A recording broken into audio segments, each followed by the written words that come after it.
if you could define one legacy that your company would like to take forward for this built and built environment, what would that be? I would say to keep creating sustainable solution, develop products in India, made for the world, and this solution should live in harmony with people and planet. Great.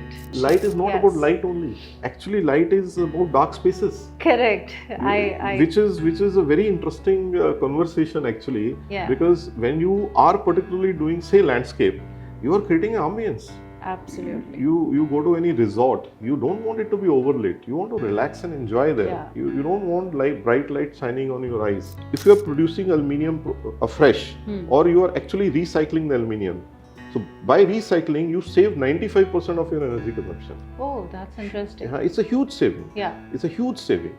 So that's why we ensure that the kind of material what we use is recyclable. Okay. No plastics. Perfect. No plastics. That's actually the norm. Within the company, any product we ship out, the packaging material will have zero plastics. So I think this is the way we can actually contribute to society. Right. How you can do something better than what you did yesterday. Correct. Absolutely. So I think this philosophy which is ingrained now, I can say in the top management and middle level management and even to the people down the line, that how can you do something better than what you did yesterday. Right. And that's actually keeping us on our toes, and that's actually keeping us alive, and that is making sure that we stay relevant.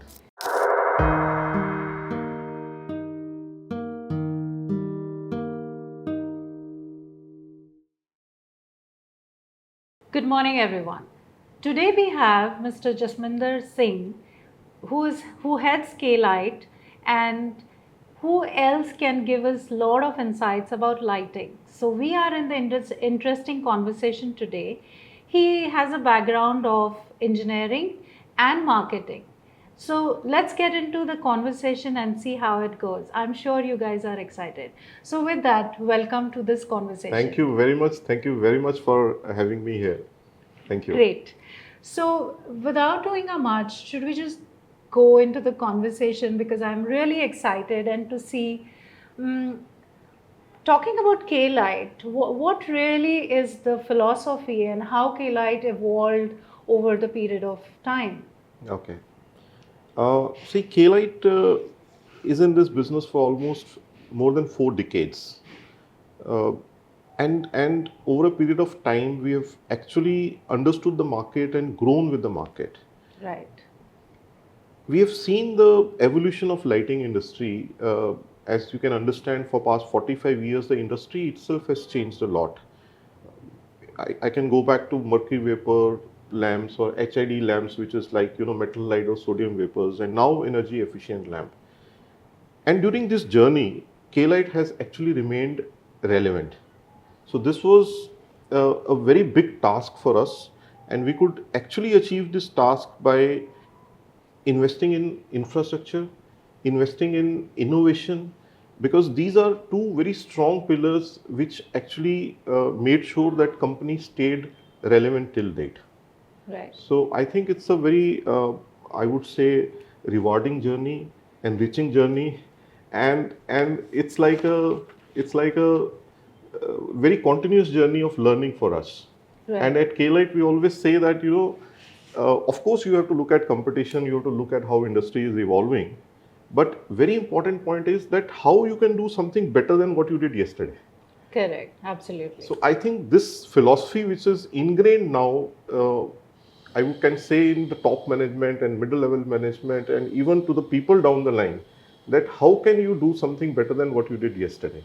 Right. And that's actually keeping us on our toes, and that's actually keeping us alive, and that is making sure that we stay relevant. I can imagine that it can't be better, because we see it evolving every day. We see Correct. new products every day. Correct. So I can totally relate to the vision and the philosophy that you're talking about. Yes, yes. Going ahead, I was just thinking that we were looking at innovation and how really you would see the products or the lights which are there, how they Mm. complement in landscape and how they complement the ecosystem which we as a designer try to create, Yes. and how do you see that coming and collaborating with landscape design and then the product coming and sitting in quietly but Yeah. efficiently? What is your take on that? I would look at this in two parts. One is the external part where we actually engage with specifiers, with landscape architects predominantly, because as a company we have grown along with ISOLA. Right.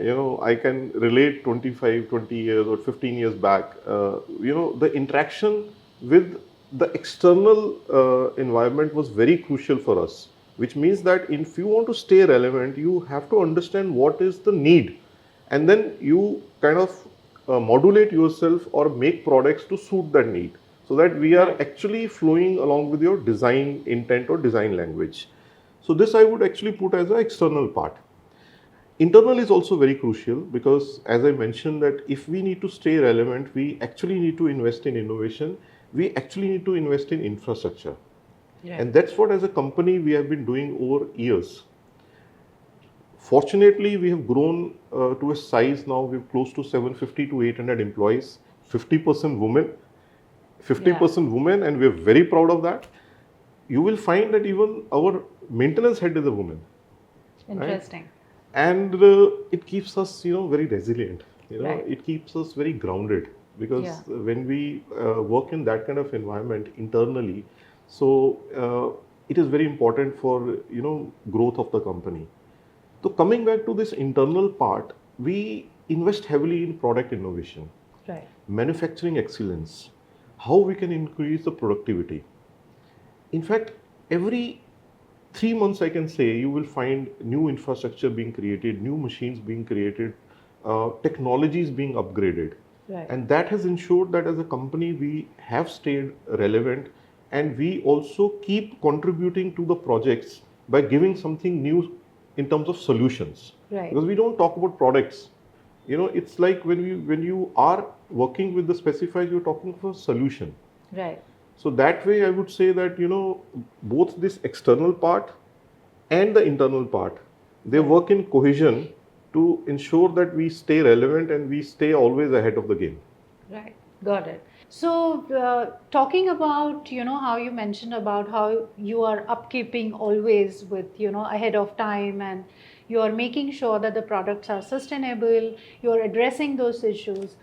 Tell me something that what a person should be aware of while keeping lighting in design. What are those standards? What are those key technical elements which one should be absolutely aware of while doing lighting designing? I think it's a great question. I will put this under collaboration. Okay. Collaboration between any manufacturer and a specifier. And I think this collaboration is very crucial for success of a project. Now, at K-Lite, what we do, we generally work on projects. Right. And these projects has a gestation period which could be 1 year, 2 years, sometimes even more than. Ask us. Landscape projects are always like that. Correct, Yes. correct. Sometimes, as you rightly said, much more than that. So the first part is to work with the specifier and make a broad framework, because we, as a lighting company, we got to expertise in technology, if I may say that. Right. And that expertise in the technical parameters, if it is translated into a kind of a technical framework, what you make while making a BOQ, Right. that will ensure that when the project eventually happens, those technical parameters are followed by the contractor who is actually doing the installation. Right. So there are 2 points in this. I would talk about certain technical features, like when we talk of landscape lighting, it is predominantly outdoor. Yes. So when it is predominantly outdoor, we are actually talking about a fixture which is under influence of, say, heat, dust, rain. Yes. And you got to have a product which is a very robust product. And how do you define that?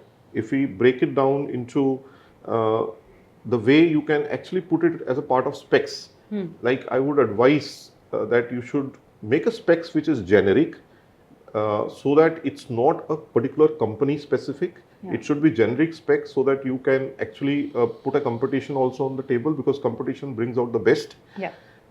Mention about IP ratings, which is index of protection. Yeah. So that in the optics you don't have a dust and moisture getting into. Another very important parameter is IK rating. Okay. IK is nothing but the impact resistance strength. Interesting. So you look at any product, you have a steel and you have, say, polycarbonate. Right. So polycarbonate will be the weakest link because steel won't break. Any impact steel can take much better. It could be aluminium, it could be MS. But the weakest link is the polycarbonate through which the light is coming out. So Right. if you define the IK rating, say IK07, IK08, sometimes we can go up till IK10 also, right? This ensures that the product, what you are actually putting, is really technically superior. Okay. And there are plenty of good companies around who make products as per this standard. So that is my sincere advice, that when we work together, we frame these kind of broader specification. That is a RFQ which is created, and once any contractor who is actually doing the installation later on, he follows those specs, you will eventually find your project longevity and even energy efficiency also great. Yeah. So if I want to kind of brief it, then we are actually not only standardizing the specifications, but also we are standardizing the quality and the product Correct. and the outcome of the project overall. Correct. Correct. And that actually becomes like a benchmark for all the projects. Correct. See, now I have been in lighting industry for almost, I would say, 25 years. Right. Now, if you ask me personally what I like the most, I would like to go back to the projects what we did 5 years back, 10 years back, 15 years back. Why don't you give some, some of the case studies which talk about the best, practices or some best of the, examples which will give the whole spectrum of the products which you have supplied, and also caters to make cities more safer, more pedestrian friendly, and at the same time creating the experiences in the cities which we are living in. Actually, honestly speaking, there are many projects, because I'm since sure. as a company we are into illumination of public spaces. But one project which is very close to our heart and which has got a, I would say, national importance also, is landscape of Parliament House of India. Okay. So it was a very interesting project, and if you go to Lutyens, Delhi, you will find, a British era post-op lanterns in concrete. Yes. Now that form factor is very crucial. Right. Of course, it is not very efficient if you consider the light output. So we worked with a very senior landscape architect, and he was, if I can reveal his name, Mr. Ravi Punde and Savita Punde. Yes. And they were very clear that we would like to maintain that form factor, and they broadly defined certain lighting levels also in consultation with the industry.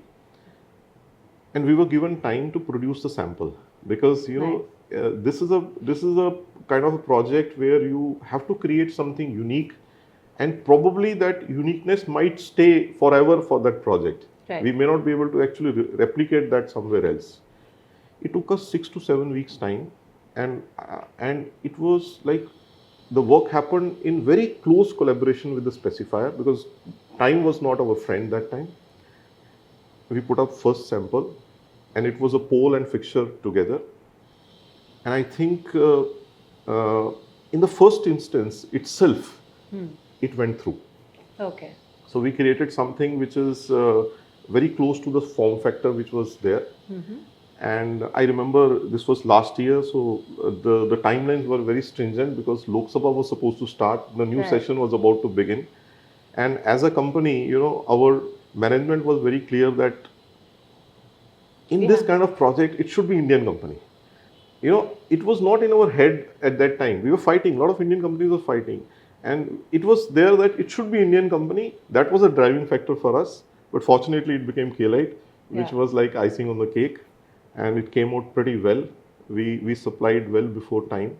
And I hear that now that they're going to repeat that product in Prime Minister's office also. So which gives us a lot of confidence that what we did was right. And I would say it was a perfect outcome of a very good collaboration, because that kind of design input was very crucial. Without that design intent, the project wouldn't have been successful. Right. And the way we collaborated and made sure that there were all the hurdles were removed and we kept moving ahead straight. Yeah. I think that was pretty nice.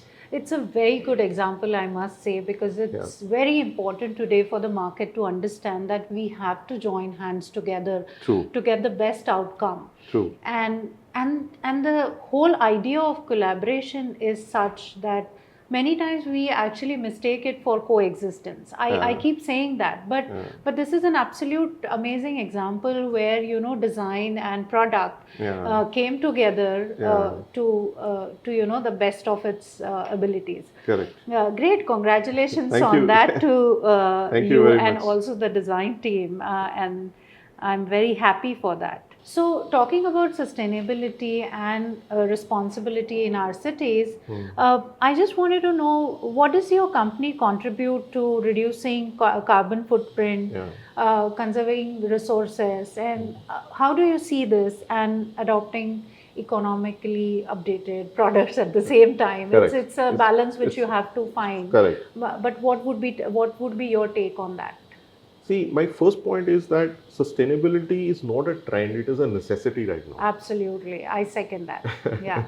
And then when we break down into how we can remain, how can we sustainable, how can we remain sustainable, is actually there are many components which are important. Right. You have in-house manufacturing, you have to give energy efficient solution, and then we are talking of recycling. Right. So I would say that these are three strong pillars. There could be many more, but at K-Lite we feel that these are kind of three pillars. If you work around them, you remain sustainable. In-house manufacturing, it reduces your carbon footprint, because you are actually doing, say, 70% of your production which is being done in-house. So the material movement is reduced to the greater extent. Right?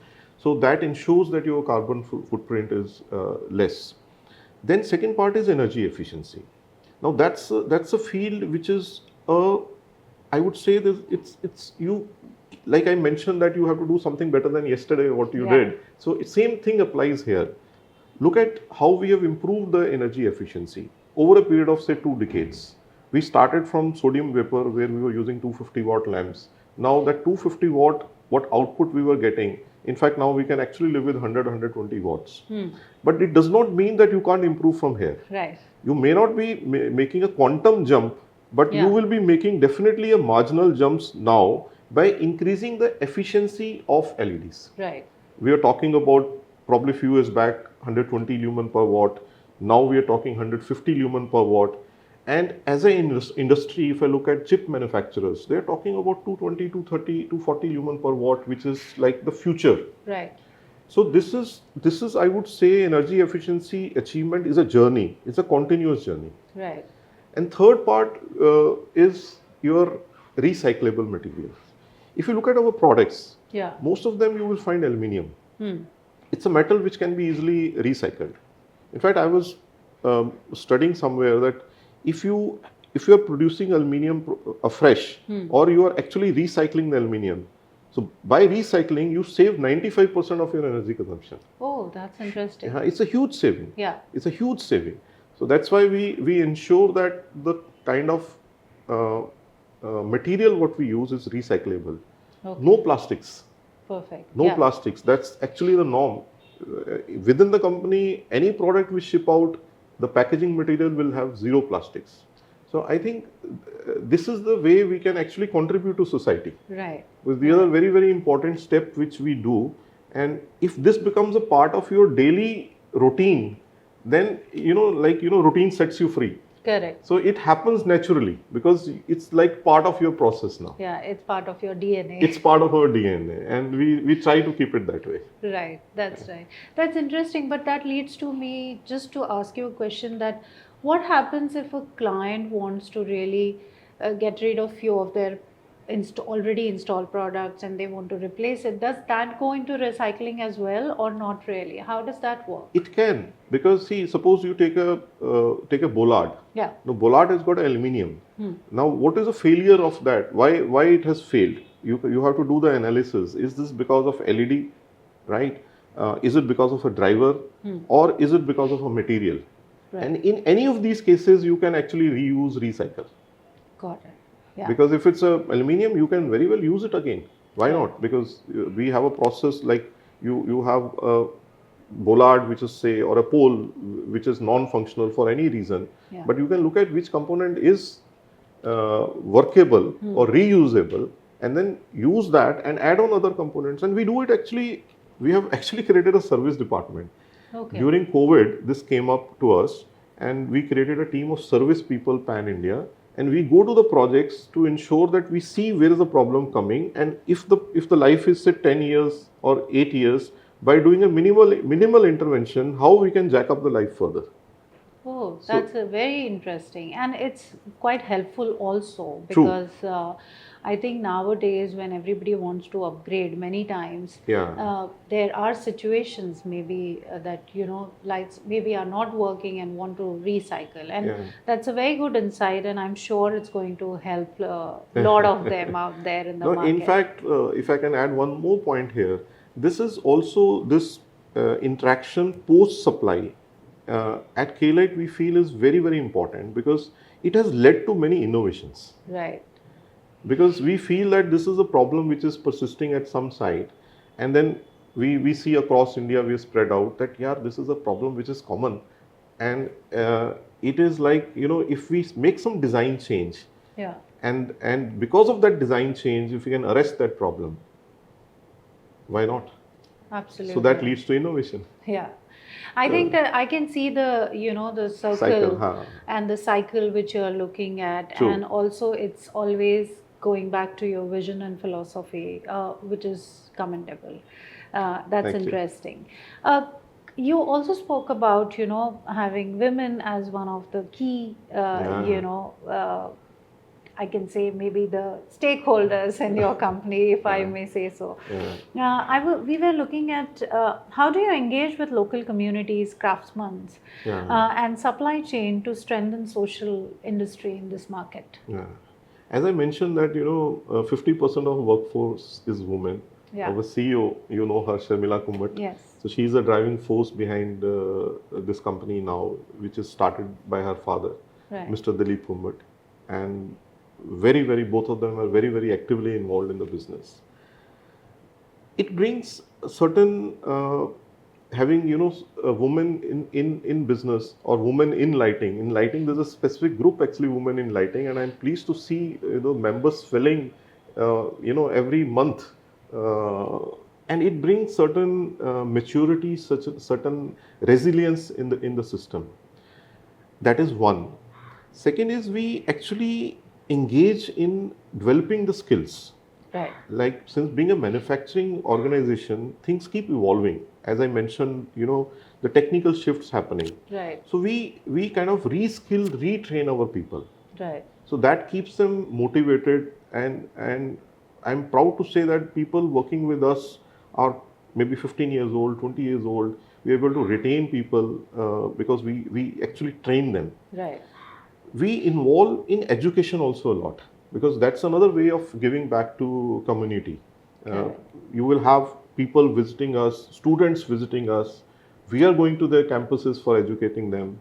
And I must say that, ISOLA is, again, I come back to ISOLA because, K-Lite and ISOLA journey are pretty similar. I think they are not inseparable. I mean, I would say that because, yes, it's a give and take, and it's complementing each other without doubt. So, correct. Yes. In fact, next month, early next month, we are doing a session in SPA Bhopal.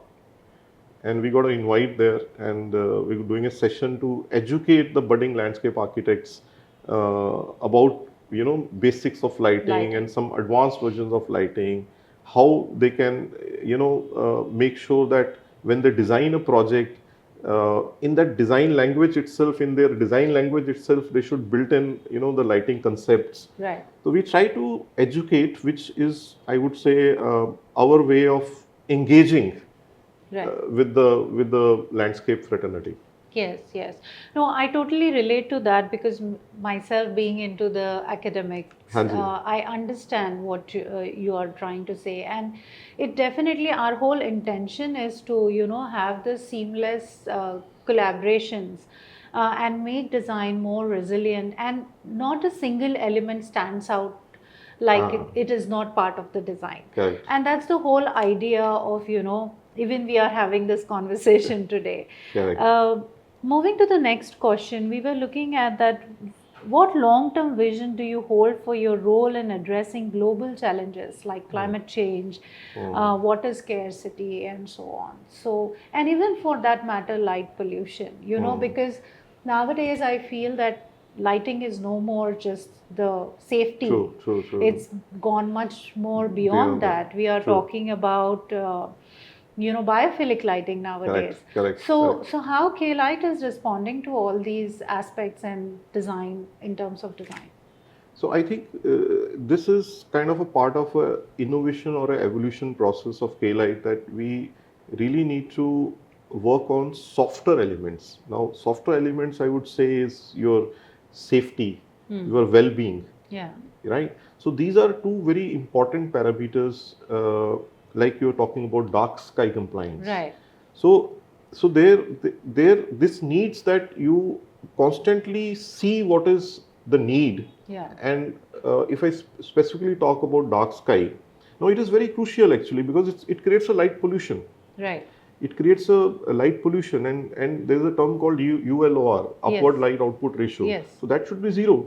The light which is actually going above the horizontal should be zero. Absolutely. Which means that you engage with lot of, if I go dive deep into the component manufacturers, like you have lenses. So you work with companies who make good lenses, and it spreads the light wider, but it should not go above the horizontal. So yes. that way you are talking about dark sky compliance, and you measure it. Fortunately, as a company, we invest a lot in infrastructure. We've got, say, a particular instrument called C-class photogoniometer, through which we can measure the light spreads. Okay. And that ensures that we quickly see what we have produced. Right. And that's applicable also for outdoors. I'm just trying to. Yes. It is like this is another interesting part where we can collaborate, because when you are actually designing a space, you have different kind of road widths. Yeah. And you have photometries which are classified as type 2, type 3, type 4 photometries. Yes. So when you are actually specifying, when we just now spoke about specification part, if it's a road which is a narrow road, you want light to spread like this. Actually, this leads to energy efficiency, because you are actually using a light where it is required.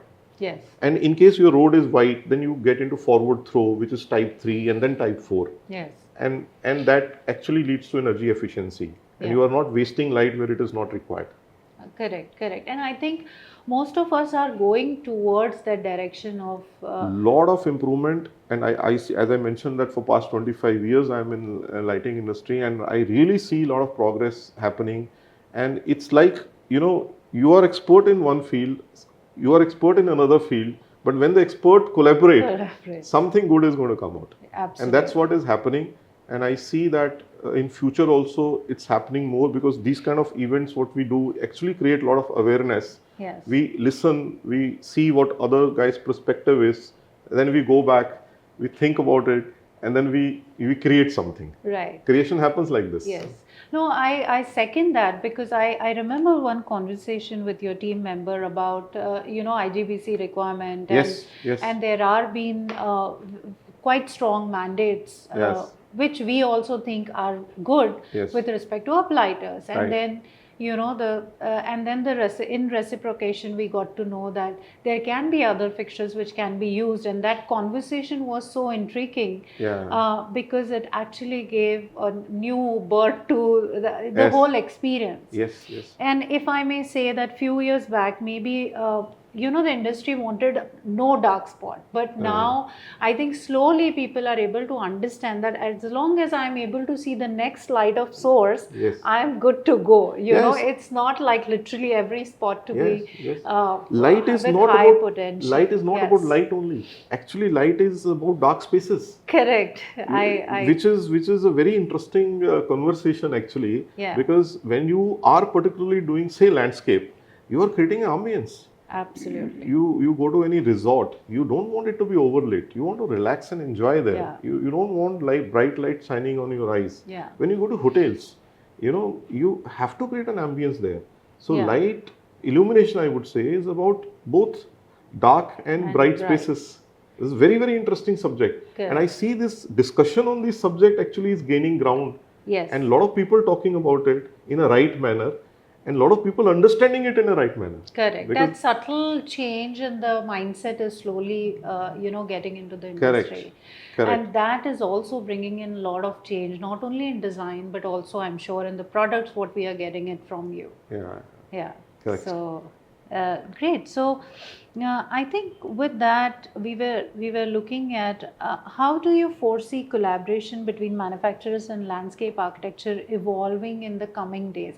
Like till now, of course, we are talking about how we are doing, and you also mentioned about briefing students and the next generation which is coming up in the industry. But having said that, what is that you think that the best possible things, or maybe somewhere the industry is lacking, or anything on that note?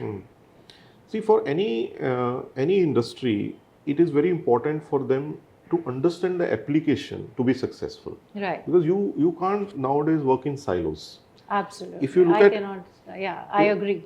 You look at any building, you will see a lot of things have to happen right to create that particular building or a particular public space in a right manner. So you really can't work in isolation.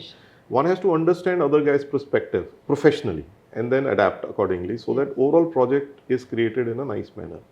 So having said that, there are parameters. What we do at K-Lite is that we interact, we talk, we collaborate, we understand the design language.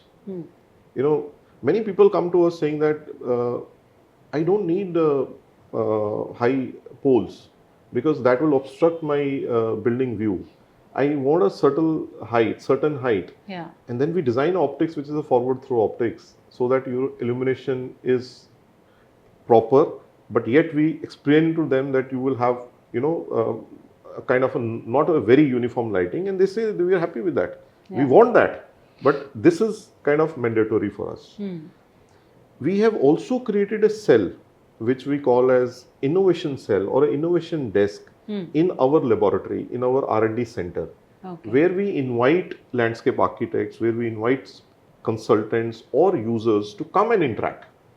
So it is not a very formal platform, but yet it is not very informal. So it is somewhere in between that we talk and we understand the need and we create a products.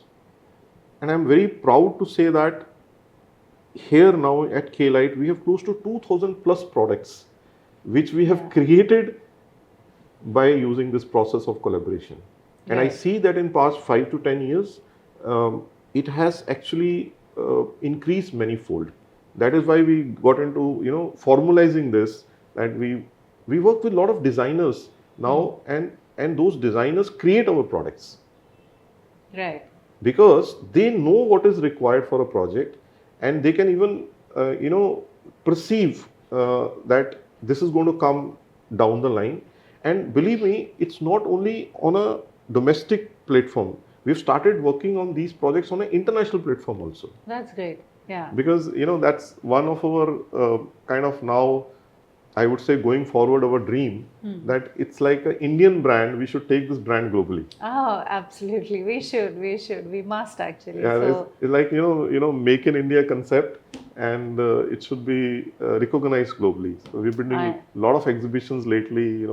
In past, I would say 1 year we were in Dubai. Next month we are going to be in London. A year back we were in Germany. Yeah. And it was a lot of learning for us. To see everybody under one roof and to see where the global lighting industry is heading. and it's like a dream of our management to take K-Lite brand global, and that's Yes. only possible with this collaboration.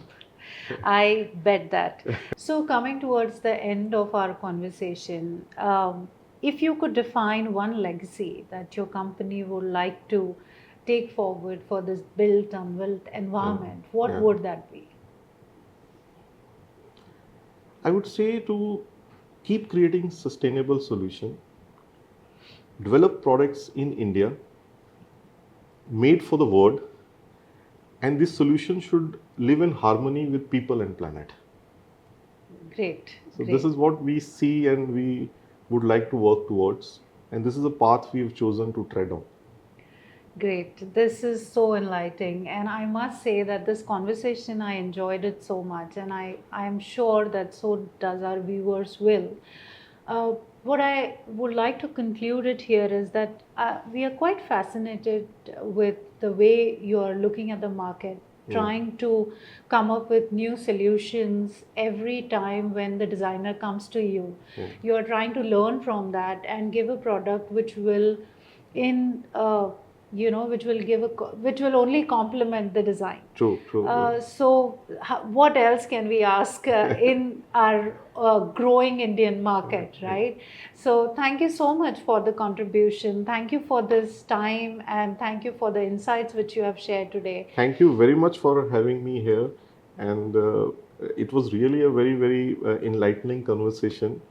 And believe me that our company has withstood the time and stayed relevance because of the thought process which we are able to kind of understand and decipher of the specifiers.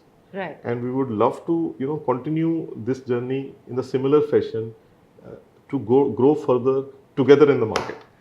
Great. Thank you very much. Thank you. And on that note, let's do it great together. Thank you great. so much. Best of luck to both of us. Thank you. Thank you. Thanks. Thanks.